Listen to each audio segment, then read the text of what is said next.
Hi ಎಲ್ಲರಿಗೂ good morning, welcome to our new vlog. ಇವತ್ತು weekend start ಆಯಿತು, week off ಅದ ವರ್ಕ್ಲಿಂದ. ಸೊ ನಾವು ಹಾಗೆ ರ್ಯಾಂಡಮ್ ಆಗಿ ಕುಂತು ಹಿಂಗೆ ಪ್ಲ್ಯಾನ್ ಮಾಡೀವಿ, ಸುಮ್ಮನೆ ಒಂದು ರೌಂಡ್ಸ್ ಹೋಗಿ ಬರಮ್ಮ ಕಾರ್ನಾಗಂತ. 2-3 ಮಂತ್ಸ್ ಹಿಂದೆ ನಾ ಸ್ವಲ್ಪ ಕಾರ್ ಡ್ರೈವಿಂಗ್ ಕಲ್ತಿದ್ದೆ, ಇನ್ನೂ ಅಷ್ಟು ಪರ್ಫೆಕ್ಟ್ ಬರಲ್ಲ, ನನ್ನ ಪದ ಇಲ್ಲ. ಸುಮ್ಮನೆ ಅವಾಗ ಪ್ರಾಕ್ಟೀಸ್ ಮಾಡ್ಕೋತಿದ್ರೆ ಚಲೋ ಇರ್ತದೆ, ಇಲ್ಲಾಂದ್ರೆ ಕಂಪ್ಲೀಟ್ಲಿ ನೆನ್ಪಾರಂಗದ ಅಂತ ಅನ್ಸ್ಲತ್ತದ. ಕೊಡ್ತೀನಿ ಅಂದಾರ ನೋಡ್ಬೇಕು ಇವಾಗ ಹೆಂಗೆ. ನಂಗೆ ನೆನ್ಪದನ ಇಲ್ಲ, ಮತ್ತೆ ಎಷ್ಟು ಬಯಸ್ಕೋತೀನಿ ಏನು ಗೊತ್ತಿಲ್ಲ.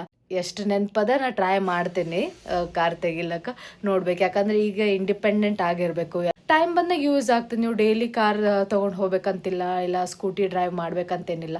ಬಟ್ ನಿಮ್ಗೆ ಬರ್ತದ ಅಂದ್ರೆ ಏನಾರ ಪ್ರಾಬ್ಲಮ್ ಇದ್ದಾಗ ಅದು ಹೆಲ್ಪ್ ಆಗೇ ಆಗ್ತದ. ಸ್ಕಿಲ್ ಸೆಟ್ಸ್ ಇರ್ಲಿ, ಕಲ್ಯಮ್ ಅಂತ ಬಹಳ ಆಸೆ ಇತ್ತು, ಅದು ಫೈನಲಿ ಕಲಿಯೋದು ಆಗ್ಯದ. ಕಂಪ್ಲೀಟ್ ಪರ್ಫೆಕ್ಷನ್ ಇಲ್ಲ, ಜಸ್ಟ್ ಬೇಸಿಕ್ಸ್ ಗೊತ್ತದ, ಸ್ಟ್ರೇಟ್ ಹೋಗೋದು ಆ ಥರ ಎಲ್ಲ ಗೊತ್ತದ. ರಿವರ್ಸ್ನು ಟ್ರೈ ಮಾಡೀನಿ, ಬಟ್ ಒಂದು 3-4 ಮಂತ್ಸ್ ಆಯ್ತು ಇವಾಗ ಆಲ್ರೆಡಿ. ಸೊ ಅದಕ್ಕೆ ನೆನಪದ ಇಲ್ಲ, ಗೊತ್ತಿಲ್ಲ. ಅದಕ್ಕೆ ಟ್ರೈ ಮಾಡಮಂತ ಇವತ್ತು ರೌಂಡ್ಸ್ ಹೋಗಮಂತ ಹೊಂಟಿವಿ. ಬ್ರೂನೋಗ್ ಬಿಟ್ಟು ಹೊಂಟಿವಿ. ಆಲ್ರೆಡಿ ಸ್ಯಾಡ್ ಫೇಸ್ ಮಾಡಿರ್ತಾನವ. ಅಮ್ಮ ಹೋಗಿ ಬರ್ತೀವ 5 ನಿಮಿಷ. ಗೊತ್ತವನಿಗೆ ಹೆಂಗ ಬಿಟ್ಟು ಹೋಗ್ತಾರೆ ಇವರು ಅಂತ, ಬಟ್ ಹೋಪ್ಸ್ ಇರ್ತದ ಬರ್ತಾರೇನು. ಯಾಕೆ ನೋಡ್ರಿ ನಮ್ಮ ಶೈತಾನ್ ಕುಡಿ. ಏನ್ ಮಾಡ್ಲತ್ತಿ? ಡ್ರೈವ್ ಮಾಡ್ತಿ? ಬರ್ತದ ನಿನಗ? ಗೇರ್ ಹಾಕ್ತಾರ ಹಂಗ? ಇಕ್ಕೆ ನೋಡ್ರಿಕಿ ಇಟ್ಟೆ ಹಳಕಿ ಸೋಂಗ ನೋಡ್ರಿಕಿ. ಅರ್ರೆ ಬಾಪ್ರೆ, ಏನೋ ಈಗ ಆಯ್ತು ಮನೆ ಬಿಟ್ಟಿವಿ. ಈಗ ಬುದ್ಧವಿಹಾರ್ ರೋಡಿಗೆ ಹೋಗ್ಬೇಕು ಅನ್ಕೊಳತ್ತೀವಿ. ಅಲ್ಲೊಂದು ಸ್ವಲ್ಪ ಚಲೋ ಟರ್ನಿಂಗ್ಸ್ ಅದಾವ, ಆಮೇಲೆ ಜಾಸ್ತಿ ಕ್ರೌಡು ಇರಲ್ಲ. ಸೊ ಅದಕ್ಕೆ ಚಲೋ ನಂಗೆ ಕಲಿಯಕ್ಕೆ ಮತ್ತು ಸ್ವಲ್ಪ ಪ್ರಾಕ್ಟೀಸ್ ಮಾಡ್ಲಿಕ್ಕೆ ಬೆಟರ್ ಅದ ಪ್ಲೇಸ್. ನೀ ಅದೇ ನಿನ್ನ ಲ್ಯಾಂಗ್ವೇಜ್ ಹೇಳ್ಕೊಡು ಎಲ್ಲರಿಗೂ. ಇಲ್ಲಿ ಜೀಜಿ ನಮಸ್ತೆ. Good girl. ಮಮ್ಮಂದು ವಾಚ್ ಯಾಕೆ ತಗೊಂಡಿರಿ ನೀವು? ನಂದದ ಅದ ಅಲ್ಲಿ ಮುಚ್ಚಿಟ್ಕೊಂಡ್ರು ನನಗೇನು ಸಿಗಲ್ಲ, ನಾ ತೊಳಪ ಇಲ್ಲ ಅಲ್ಲಿಂದ. Full tank. ಈಗ ನಾವು ಇಲ್ಲಿ ಲಹೋಟಿ ಪೆಟ್ರೋಲ್ ಬಂಕ್ ಬಂದೇವಿ, ಪೆಟ್ರೋಲ್ ಹಾಕಿಸ್ಕೊಂಡು ಹೋಗ್ಬೇಕು ಇವಾಗ. ಅಲ್ಲಿ ಮುಂಬೈಗೆ ಹೋದಾಗ ಬರೋ ಟೈಮಿಗೆ ಖಾಲಿ ಆಗ್ಯದ, ಹಾಕ್ಸೇ ಇರಲಿಲ್ಲ. ಪೆಟ್ರೋಲ್ ಹಾಕಿಸ್ಕೊಂಡು ಪೆಟ್ರೋಲ್ ಖರ್ಚು ಮಾಡ್ಕೊಂಡು ಬರಮ್. ಮೊನ್ನೆರ ಪೆಟ್ರೋಲ್ ರೇಟ್ 9500 ಆ ರೇಂಜಿಗಿತ್ತು. ಇವಾಗ ನೋಡೋರ ಎಷ್ಟದ ಇದು 102.6, 103ನ ಮಾಡಿಡ್ತಾರೆ ಅವ್ರು ರೌಂಡ್ ಫಿಗರ್. 103 ಭಾಳ ತುಟ್ಟಾಗ್ಲತ್ತದ ಪೆಟ್ರೋಲ್. ಪೆಟ್ರೋಲ್ ಹಾಕಿಸ್ಕೊಂಡು ನಾವು ಬುದ್ಧವಿಹಾರ್ ರೋಡಿಗೆ ಹೋಗ್ಬೇಕು ಅನ್ಕೊಳತ್ತೀವಿ. ಯಾಕಂದ್ರೆ ಅಲ್ಲಿ ಚಲೋ ಟರ್ನಿಂಗ್ಸ್ ಅದಾವ, ಆಮೇಲೆ ಜಾಸ್ತಿ ಗಾಡಿ ಇರಲ್ಲ. ಸೊ ಕಲಿಯೋರಿಗೆ ಸ್ವಲ್ಪ ಸ್ಪೇಸ್ ಚಲೋ ಅದ ಅಲ್ಲಿ. ಅದಕ್ಕೆ ಅಲ್ಲಿ ಹೋಗಿ ಸ್ವಲ್ಪ ಟ್ರೈ ಮಾಡ್ಬೇಕಂತ ಅನ್ಕೊಳತ್ತೀವಿ. ನೋಡ್ತಾ ಇರಿ ನಮ್ಮ ಜೊತೆಗೆ. ಏನು ಮಾಡ್ಲತ್ತೀರಿ? ಹಾಂ ಎಷ್ಟು ಕಿಲೋಮೀಟರ್ ಓಡ್ತದಪ್ಪ ಅಂತ 0 ಮಾಡ್ತೀವಿ. ಓಕೆ. ಹಾಂ, ಮತ್ತೆ ನೆಕ್ಸ್ಟ್ ಪೆಟ್ರೋಲ್ ಹಾಕ್ಸೋದು 5 ಮೈಲೇಜ್.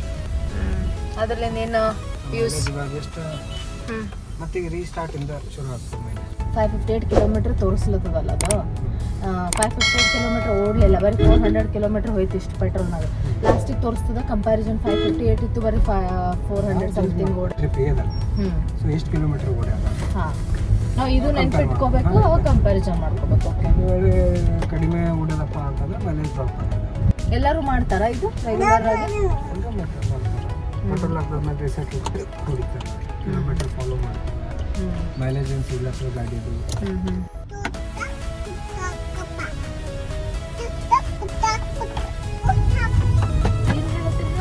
ಏನು ಮಾತಾಡ್ತಾ ಏನ?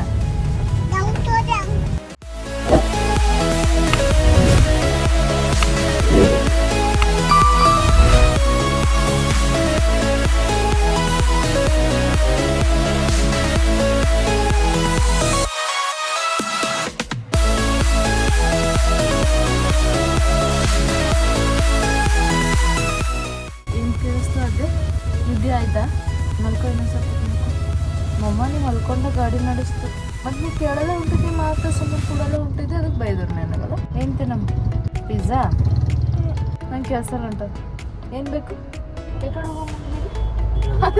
ಅದೇ ಕಂತೀನಿ ನನಗೆ ಬೈದಲ್ಲ ಸ್ವಲ್ಪ ತಂಪಲ್ಲಿ ಅಂತ. ಟ್ರೈನರ್ ಸಾಬು ಬೈದು ತಲೆ ಬಿಸಿ ಆಗ್ಯದ, ಅದಕ್ಕೆ ಬಟ್ಟೆ ಹಾಕೊಂಡು ಕುಂತ. ಏನು ಮಾಡಬೇಕು, ಸ್ಟೂಡೆಂಟ್ಸ್ ಸ್ವಲ್ಪ ಸ್ಲೋ ಲರ್ನರ್ಸ್ ಇರ್ತಾರೆ. ಇವರೇ ನಮ್ಮ ಟ್ರೈನರ್ ಸಾಬ್. ಕಲಿಬೇಕು ಅಂತಂತಂದ್ರೆ ನಿಮ್ಮ ಹತ್ರ ಸ್ಟ್ರಾಂಗ್ ವಿಲ್ ಪವರ್ ಇರ್ಬೇಕು. ನನ್ನ ಹತ್ರ ಅಷ್ಟು ಸ್ಟ್ರಾಂಗ್ ವಿಲ್ ಪವರ್ ಇಲ್ಲ. ನನ್ನ ಹತ್ರ ಸ್ಟ್ರಾಂಗ್ ವಿಲ್ ಪವರ್ ಇದ್ರೆ ಬಯಸ್ಕೊಂಡು ಹೋಗಿತ್ತಂತಂದ್ರೆ ಇವ್ರ ಹತ್ರ ಬರ್ರಿ, ಕಾರ್ ಮಸ್ತ್ ಕಲಿಸ್ತಾರೆ, ಚಲೋ ಕಲಿಸ್ತಾರ. ಬೇರೆ ಹೊರಗೆ ಟ್ರೈನಿಂಗ್ ಸ್ಕೂಲ್ನಾಗ ಏನು ಕಲಿಸ್ತಾರೆ ಅವ್ರೇನು ಜಾಸ್ತಿ ಹೇಳಲ್ಲ, ಅವ್ರ ಹತ್ರನೇ ಜಾಸ್ತಿ ಕಂಟ್ರೋಲ್ ಇರ್ತದೆ. ಹಂಗೆ ಅನ್ನಿಸ್ತದೆ ನಮಗೆ ಬರ್ತದಂತ. ಬಟ್ ನಡೆದ್ಮೇಲೆ ಗೊತ್ತಾಗ್ತದೆ. ನನಗೆ ಇಷ್ಟು ದಿನ ಗ್ಯಾಪ್ ಆದ್ಮೇಲೆ ಸ್ವಲ್ಪ ಡಿಫಿಕಲ್ಟ್ ಅನ್ಸ್ಲತ್ತದ, ನೆನಪು ಹಾರ್ಲತ್ತದ ಎಲ್ಲಿಂದ ಎಲ್ಲಿ ತೊಗೋಬೇಕಂತ. ಮತ್ತೊಂದು 2-3 ದಿನ ನಡೆಸಿಸ್ ಮಾಡಿ ಸ್ವಲ್ಪ ರೂಟೀನಾಗ ಬರ್ಬೋದು. ಸೊ ನೋಡ್ಬೇಕು, ಅವಾಗ ಬರ್ಬೇಕು ಅಂದ್ಕೊಂಡಿದ್ದು ಬರೋದು. ಆಯಿತು, ಕಾರ್ ಸ್ವಲ್ಪ ನಡೆಸಿ ಬಂದದಾಯಿತು. ಅದು ನೋಮಮ್ಮ ನೋ ಮನೆಗೆ ಬಂದ ಇವಾಗ ಅದ್ದಾಗ ಭಾಳ ಹಶು ಆಗ್ಯಾವ. ಆಕೆದ್ದು ಊಟ ರೆಡಿ ಆಗ್ಲತ್ತದ. ವೇಟ್ ಮಾಡ್ಲತ್ತಳಕ್ಕೆ, ಗ್ಯಾಸೇನು ಕಟ್ಟಿ ಮಾಡ್ಕೋತ ವೇಟ್ ಮಾಡ್ತಾಳ. ಊಟ ಬೇಕಾಗ್ಯದ ಮಮ್ಮ, ಬೇಕಾಗ್ಯದ ನಿಂಗೆ ಮಾಡ್ಲಿಕ್ಕೆ ಬರ್ತದ ಮಮ್ಮಮ್ಮ? ಅದು ಡೇಂಜರ್ ಅದ, ನೋ ಟಚ್ ಮಾಡಬಾರ್ದಾ? ಸೊ ಇವಾಗ ಆಕೆಗೆ ಊಟ ಮಾಡಿಸಿ ಮಲಗಿಸ್ಬಿಡ್ಬೇಕು ಇವಾಗ. ಮತ್ತೆ ಸಿಗೋಣ ನೆಕ್ಸ್ಟ್ ಬ್ಲಾಗಲ್ಲಿ. ಸಬ್ಸ್ಕ್ರೈಬ್ ಮಾಡಿರಿ, ಲೈಕ್ ಮಾಡಿರಿ, ಆದಷ್ಟು ಶೇರ್ ಮಾಡಿರಿ ವಿಡಿಯೋಸ್ನ. ಬಾಯ್ ಸೇ ಬಾಯ್ ಮಮ್ಮ, ಬಾಯ್ ಎವ್ರಿವನ್. ನೀ ಹೇಳ bye. Like, share and subscribe.